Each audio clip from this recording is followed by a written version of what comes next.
নমস্কার বন্ধুরা, প্রতিদিনের মতো আজকে একটা রেসিপি নিয়ে এসেছি। ইলিশ মাছের সর্ষে ইলিশ তো আমরা অনেকেই খেয়েছেন, কিন্তু এইভাবে সহজ পদ্ধতিতে কোনোদিন কি ভেবে দেখেছেন এইভাবে সহজ পদ্ধতিতে বানানো যায়? যদি এই ভিডিওটা আপনারা দেখে থাকেন, অবশ্যই ভিডিওটা পুরো দেখতে থাকো, শেষ থেকে পুরো ভিডিওটা অবশ্যই আপনারা বুঝতে পারবেন কীভাবে সর্ষে ইলিশ তৈরি করা হয় খুব সহজ পদ্ধতিতে এবং অল্প সময়ের মধ্যে। আপনারা দেখছেন তাপস মন্ত্রী রান্নাঘর। বাই দ্য ওয়ে, আমার নাম তাপস মন্ত্রী। আজকের রেসিপি হলো সর্ষে ইলিশ কীভাবে তৈরি করা হয় সহজ পদ্ধতি ও সঠিক পরিমাণ সহ। তো বেশি কথা না বাড়িয়ে ভিডিওটা শুরু করা যাক। প্রথমে একটা সাইজে ইলিশ মাছ নিয়ে নিয়েছি। তারপর মাছটাকে ভালো করে কেটে পরিষ্কার করে নিয়েছি। আমি যেভাবে বানাচ্ছি আপনারা এভাবে বানিয়ে ফেলবেন, এবং আশা করি আপনারা আমার ভিডিও কোথা থেকে দেখছেন অবশ্যই কমেন্ট করে জানাতে ভুলবেন না। এই বর্ষাকালে আমাদের সবারই ফেমাস এবং ফেভারিট ইলিশ মাছের নাম শুনলেই অনেকে মনে অনেক খুশি হয়। ইলিশ মাছ একটা আমাদের জাতীয় মাছ। এই মাছ এইভাবে একবার রান্না করে দেখুন, খুব খেতে সুস্বাদু হবে এবং সহজ পদ্ধতিতে। দেখো এই মাছটা কি সুন্দর কেটে নিচ্ছি আমি ভালো করে। মাছে কি সুন্দর তেল হয়েছে দেখতে পাচ্ছ বন্ধুরা। এই মাছের টেস্টটি সেই লেভেলের টেস্ট হবে এবং খেতে খুব সুস্বাদু হবে। দেখো মাছটা একে একে ভালো করে কেটে নিচ্ছি ছোটো ছোটো সাইজ করে। আপনারা যেমন সাইজ চাইবেন সেইভাবে মাছটা কেটে নেবেন। কেটে ভালো করে পরিষ্কার করে ধুয়ে নিয়েছি। তারপর এখানে হালকা করে আমি লবণ এবং হলুদ ভালো করে মাখিয়ে নিচ্ছি। আমি এইভাবে মাখিয়ে ফেলেছি, আপনারা এইভাবে মাখিয়ে ফেলবেন। মাখিয়ে এটাকে 10 থেকে 15 মিনিট রেখে দিতে হবে ম্যারিনেট করার জন্য। এবং সরষের তেল এর মধ্যে অ্যাড করে দিয়েছি, আপনারা সরষের তেল অ্যাড করবেন। সরষের তেল আরেকবার বলে দিচ্ছি, এখানে সরষের তেল, হলুদ এবং লবণ ভালো করে মাখিয়ে মাছটাকে আমি ম্যারিনেট করে নিচ্ছি। দেখতে পাচ্ছ ভালো করে মাখিয়ে নিতে হবে, দিয়ে একটা ঢাকিয়ে রেখে দিতে হবে। লবণ, হলুদ এবং সরষের তেল এখানে আমি এই তিনটে দিয়েছি, আপনারা এইভাবে মাখিয়ে ফেলবেন মাছের মধ্যে। মাছটা কি সুন্দর।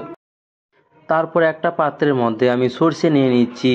আপনারা অনেক ধরনের সর্ষে নিতে পারেন, এখানে একটা ভাগ দেওয়া আছে। কালো সর্ষে এবং সাদা সর্ষে নিয়েছি, এবং তার সঙ্গে আমি কাঁচা মরিচ অ্যাড করেছি এবং একটু অল্প পরিমাণ লবণ অ্যাড করেছি। তারপরে পরিমাণ জল দিয়ে একটু ভিজিয়ে রেখেছি। ভিজিয়ে রাখার পর আধ ঘন্টা ভিজিয়ে রেখেছি। তারপর একটা মিক্সির মধ্যে ভালো করে পেস্ট বানিয়ে নিয়েছি। আমি যেভাবে বানিয়ে ফেলেছি আপনারা এইভাবে বানিয়ে ফেলবেন। একটু জলে ভিজিয়ে রাখলে কী হয়, সরষেটা নরম হয়ে যায়। আপনারা কোনো বাড়িতে রান্না করেছেন, নয় সাদা সরষে নয় কালো সরষে, কিন্তু এখানে দুটো সরষে আমি মিশিয়ে অ্যাড করেছি। দুটো মিশিয়ে অ্যাড করলে টেস্টটা খুব ভালো হয়। আপনারা তো অনেকে অনেক রকম পদ্ধতিতে খেয়েছেন, কিন্তু এই পদ্ধতিতে একবার রান্না করে দেখবেন, অবশ্যই এর স্বাদ আলাদা এবং অসাধারণ হবে খেতে। তারপর সরষের তেল একটা প্যানের মধ্যে দিয়েছি, হিট করেছি। তার মধ্যে আমি কাঁচা লঙ্কা অ্যাড করে দিয়েছি। কাঁচা লঙ্কা আধা ভাজা হয়ে গেছে এখানে দেখতে পাচ্ছ বন্ধুরা। আধা ভাজা হওয়ার পর এখানে আমি লবং এবং হলুদ এবং লঙ্কা গুঁড়ো দিয়ে দেবো এখানে তেলের মধ্যে। ভালো করে এটা ভেজে নিতে হবে। আমি যেভাবে বানাচ্ছি আপনারা এইভাবে বানিয়ে ফেলবেন, আশা করি আমাদের এখানে কোনো কিছু অসুবিধা হবে না। দেখো তেলের মধ্যে আমি হলুদ এবং লঙ্কা গুঁড়ো দিয়ে দিচ্ছি। তারপর ওই সর্ষে যে পেস্টটা বানিয়েছিলাম ওইটাই দিয়েছি, দিয়ে ভালো করে জল দিয়ে ফুটিয়ে নিতে হবে।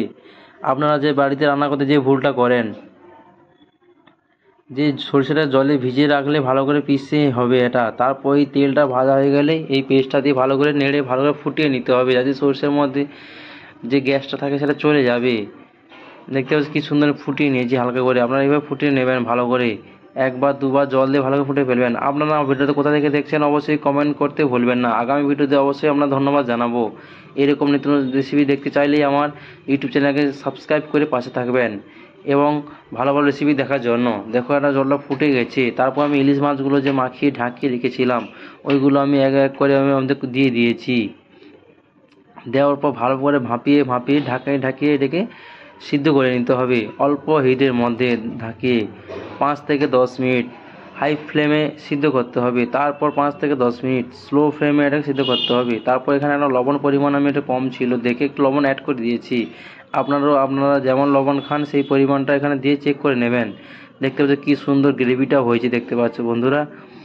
ইলিশ মাছের সর্ষে ইলিশ স্পেশাল, খুব সহজ পদ্ধতি এবং সঠিক পরিমাণ সহ। এই ভিডিও দেখলে যে কেউ বাড়িতে সহজভাবে বানিয়ে ফেলতে পারবে, এটা 100% গ্যারান্টি সহকারে, খুব সহজভাবে। আশা করি এরকম ভিডিও আপনারা কোথাও দেখতে পাবেন না। দেখতে পাচ্ছ কী সুন্দর গ্রেভিটা কী সুন্দর ঘন হয়ে এসছে। ধীরে ধীরে এইভাবে ভাটির মধ্যে হিটে গ্যাসের মধ্যে কমিয়ে এভাবে ভালো করে বানিয়ে ফেলতে হবে। কি সুন্দর কালারটা হয়েছে দেখতে পাচ্ছ বন্ধুরা। আপনারা এইভাবে বানিয়ে ফেলবেন এবং আপনাদের পছন্দের রেসিপির নামটা অবশ্যই কমেন্ট করতে জানাতে ভুলবেন না। এবং ইলিশ মাছ আপনাদের মধ্যে কাদের কাদের ফেভারিট অবশ্যই কমেন্ট করে জানাবেন। আমার তো এই মাছটা খুব ফেভারিট।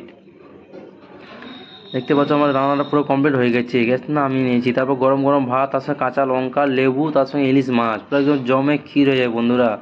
দেখার মাত্র আপনাদের 100% কথা দিয়ে জিভে জল এসে যাবে। এবং আমার রেসিপি এতক্ষণ দেখার জন্য আপনাদের অসংখ্য ধন্যবাদ। আপনারা ভালো থাকুন, সুস্থ থাকুন। দেখা হচ্ছে আগামীকাল একটা ভালো রেসিপি নিয়ে। এবং ভিডিওটা ভালো লাগলে লাইক কমেন্ট শেয়ার করুন। এবং আমার চ্যানেল নতুন হয়ে থাকলে সাবস্ক্রাইব করে পাশে থাকুন।